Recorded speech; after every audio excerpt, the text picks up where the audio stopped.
Chuan mani loka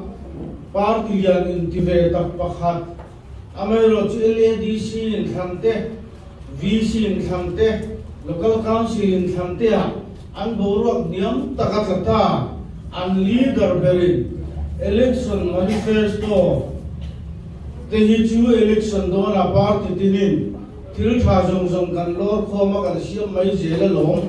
aron ti te po India min ti chuaka keini MNF party pathian le kan ram tam ti tu te chuan kan ho tu lok ten khatian kha an rem ti vel vani